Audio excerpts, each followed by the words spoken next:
Yay. All right. Hi, and welcome to Edcamp Home 3.0 Session 2. This is a session on digital citizenship education.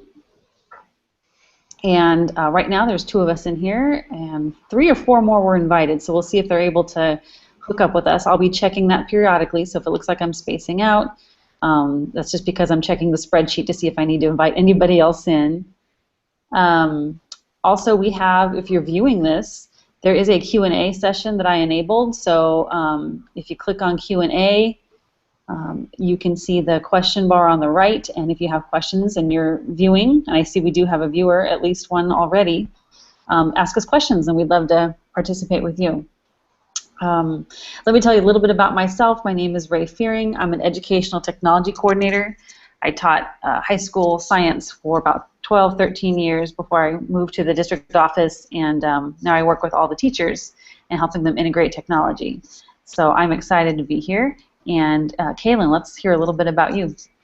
Yes, I'm Kaylin. I teach high school and a little bit of junior high social studies at a small Christian school in Seattle. And I'm currently in grad school at Boise State studying for my master's in ed tech, kind of hoping to do what you do eventually, perhaps. But just very interested in the idea of digital citizenship education. Awesome. I got my master's from Oregon State online, and it was fantastic. It was a fantastic program, and I've seen other programs, and they were not fantastic, and I was very lucky to get into a really good all online program. So good luck with your master's. Yeah, and so far Boise State has been really good. Good. It's my first semester at it, so. So do you teach digital citizenship in your high school? Well, I'd say it's integrated, right? We don't have a formal program, we don't have a formal curriculum, but it's something that's really important to me as a teacher who loves technology and loves to incorporate it.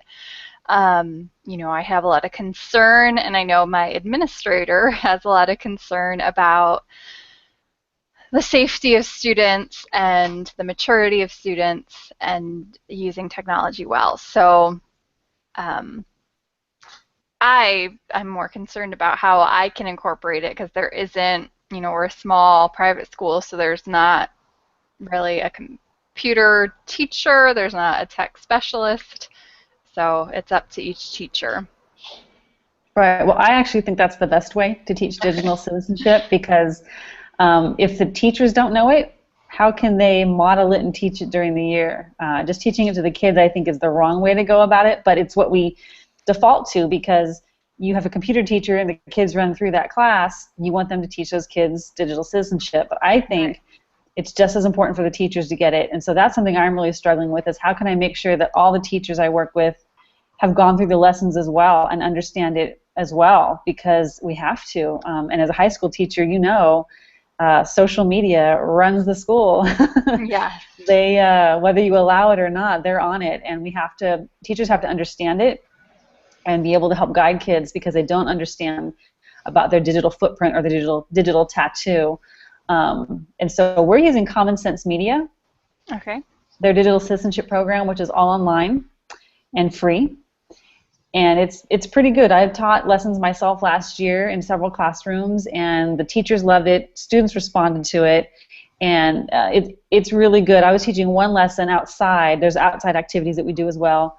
We were doing a lesson called Rings of Responsibility. Students were standing in different rings. I was giving them scenarios online. They had to move to what ring that affected you, community, or I forget what the other ring was, but different ways it affected you as an individual. And the principal walked by, and when I was done, he said, "Can you teach that in every class?" He's like, "That was awesome." I'm like, "Yeah, we all need this information." So that's really what we're looking at now, is we've adopted the curriculum, and how can we make sure it gets taught to all kids. And then I'm also thinking, how can we make sure teachers get it too, because they want the information as well. Yeah, I feel like the main roadblock, or it's hard to find time and incorporate it. But then I want to I want to blog in the classroom. I want students to blog. I'd love to bring in Twitter, but I run into my administrator's concern. He always thinks of the worst case scenario. And so I don't really know how to get around that or how to work with that. Well, addressing possible negative issues through a digital citizenship program is probably a great way to, allay those fears. So the principal, which is very valid. I mean, things can get out of hand if kids don't know, but I think there's so many good models out there about how to handle those situations. And I believe personally that 99% of the kids will behave appropriately. It's the one or two situations that come up, and I believe you just deal with them. And you talk about them and say, tell everybody, let everybody know what happened and what's appropriate, what's not. And, most of the kids will do it right, behave right, and get so much out of it that to me it's not worth it to ban it so that nobody gets it because one or two kids might act up. And you're always going to have one or two act up. And I say just, expect it, deal with it, have a protocol for how to deal with that when that happens, and it won't take over the whole thing. Yeah. Yeah, well, and we have a great opportunity. We have kids preschool through 12th grade in our system, so we have the opportunity to incorporate lessons very early on. But, I guess, I'm happy to help teachers, or I can point them to common sense media and hopefully hopefully they'll incorporate it into their lessons. Yeah.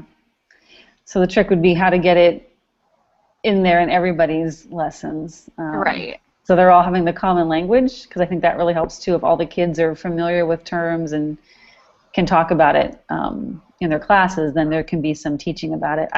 One time I heard the example that we teach our kids to drive, right? We have school, they have to take a class, they have to do behind the wheel training, and then we let them drive. But on the internet, which is a huge information superhighway, we just let them go. And parents don't always know. I talk to parents all the time who are even teachers, and I say, do you ever take your kid's phone, your 15-year-old, your 14-year-old, your 12-year-old, and look at their social media accounts? Do you have the right to go pick it up any time and see what they're doing? And they're like, no, I haven't done that. I'm like, oh, absolutely, you can do that. They should share, and that should be open with you. It shouldn't be a hidden private thing. And so I think parents also need to know the rules of the road, so to speak, so that they can navigate it as well. So I just think that kids are on social media, they're on the internet, they are looking up resources, doing research papers, and unless they know the rules of those roads, they're going to get lost out there and have infractions, right? Make little fender benders and things if we don't teach them the right way to handle things out there. Yeah, absolutely. And I feel that the important thing is to, if they're going to fail now, have them fail now where it's a somewhat safe environment, or, we can help them pick up the pieces as opposed to later on where they don't have a support system. That's a great point. You're absolutely right. If they're going to make a mistake, now's the time to do it, when they have adults around them that can help them with that.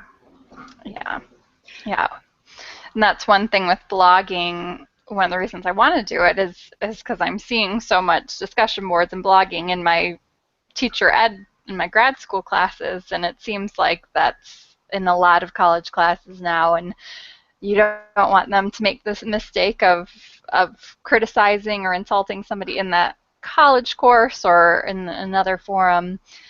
I guess if they're going to do it, I don't know, I think you're right, and learning how to comment. If you haven't looked her up already, Linda Yallis has an awesome, do you know who that is? Mm-mm. Linda Yallis, I'll put it here in our chat in here so you can see it, but she is awesome and has tons of resources on how to do blogging in your class. And I refer to her page all the time. She has a page for teachers where she talks about stuff, and even her kids made videos about how to comment and how to blog, and she's got elementary students. Oh, wow. And it's a great, great, great resource. So shout out to Linda Yallis. Yeah. And she's awesome. So I'll put that in the chat. And then I also wanted to ask, there you go, I just put the link. Did you see the chat over there? The other thing I wanted to ask is, when is the best time to do digital citizenship? We are pacing for that. And, you know, a lot of them want to do it at the beginning of the year because you want them to learn all those things. But I'm wondering if that's the best practice, or should we be really spread it out all year? Or do you teach some basics in the beginning and then retouch on them during the year? But, you know, how do you decide when to put that lesson in? You know, or is the best thing to just let teachers have the lessons and then find when it naturally fits in to go grab one? But I'm trying to make it so that I'm sure all kids get a certain level of digital citizenship education, you know, as they move grade to grade. So what are your thoughts about when to teach it and how to do that?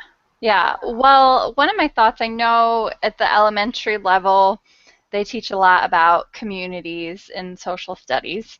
And so maybe that's a natural fit, or maybe if they're talking about technology, maybe they can couple the idea of community with the digital community, the internet community, and being smart about what to do there. So I guess where it fits naturally along with their curriculum of just real life stuff. And then to go with that, I think where it naturally, like you said, instead of having a special digital citizenship course, well, when I'm going to have them start a blog, that's maybe when we talk specifically about guidelines for blogging, because if they're not using it and not putting it in practice, it's not as relevant to them. Right. What would you say? Yeah, I agree, because the best thing is when I go to do a research paper in a science class, and that's when we're going to talk about how to cite resources and to teach about that. But then I wonder how you make sure that every third grader, you know, gets that, because if only some teachers do it, because other ones never really address it, or they don't really teach that unit. I mean, is it only the kids that go through your class that are going to learn how to blog? Right. You know, so that's what I struggle with, is how do you make sure they all get a baseline? Yeah. I don't know the answer to that. I definitely don't think district-wide. I think small, school-wide, and even then, yeah, each teacher is gonna do it their own way, or maybe not do it at all, and that's the difficult thing. Yeah, and I'm imagining, or how do you talk about it with parents? Do you set up a separate parent night or a parent newsletter or something like that? Yeah, we are this year. We haven't done a lot of parent education last year, and we're definitely going to do it this year. We had an incident with an app called Whisper. Have you heard of the Whisper app? I think I vaguely heard about it, yes. Yeah, oh my gosh, it's anonymous posting, and so somebody posted something that could have been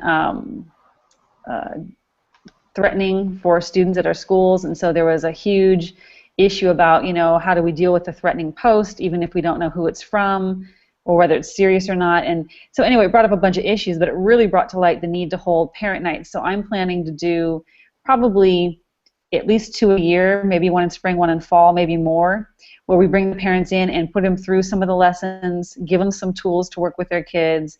And I think the parents are willing in our area to come in and learn about social media. And then I'd also like to find some way to collect parent emails or parent phone numbers and send them informational texts or Facebook posts or something, so the parents who aren't going to be able to come in, we can still get that information to them that they can review on their own. So I'm looking at ways to connect with parents digitally, and then also hold some live face-to-face sessions for parents that really want a detailed, in-depth, you know, view of what we're teaching kids, what should we teach kids, what issues are there. Because like I said, some parents, you know, they're like, well, I don't even know what sites they're on. What is the popular site, you know, and so I think it's helpful for them to have somebody help them with that. Yeah, well, and I know my principal, when he does get wind of certain apps, which I think the Whisper, when he got wind of that, and he sent out an email to all the high school teachers, but I could see how you, like, if something like that comes up, or just an app that's got some interesting features that just to be aware of, to send out a message to parents, like, just be aware, maybe ask your kid if they're on it, because they can't keep up. I consider myself techie and somewhat young, and I don't know what half of the sites that they're on do. I might know that they're on them, but I don't necessarily know what they do. So I'm sure parents have no clue either. Yeah, it's very hard to keep up, and so I think parent education has to go with the digital citizenship curriculum. Yeah. And that's why I say I think teachers need it too. I learned so much from delivering lessons from Common Sense Media, which is, as I said, the one we're using, and I'm learning a ton. It helps me put correct terminology to things and understand how things work and be able to communicate with students better. It really breaks things down, and so I think a curriculum that you adopt is a great way to help us make sense of it, because it's a massive thing, teaching kids how to be safe and responsible online. And I know there's several programs out there. I'm using the Common Sense Media. I'm a Common Sense Media certified educator too, and so I'm partial to that, but there's other programs out there. And I think finding something like that where they have best practices, they have information and resources for parents, for administrators, for training teachers. They have all this. So taking something like that to your principal might also be a way to start to broach the subject of doing something school-wide. Yeah, and I think YouTube also has a series of lessons and videos to go along with it. I think I tried some of those in a junior high explorations course that we had a few years ago. So, yeah. Well, the time is, I don't know exactly how on schedule we are. Oh, that's right. We started a little late, but we are over time now. Yes. I'm going to share one more link before I go off. Great. In the side panel. I did a Google Doc of digital citizenship online resources. Oh, great. This is a doc that anybody can edit, and people have been adding what they use in their schools. So it's a huge list of what's available and what it does. And so let me put that in the chat also, and I think it will be visible to others. But that's also a resource if you want to see what's out there and what would work for you, or for anybody watching this in fact also. So I'll put that in there. But thank you very much for coming. Yeah, it was nice chatting. Thanks for moderating. Yeah, no problem. This was fun. Yes. EdCamphOME rocks. Talk to you later. Bye. Bye.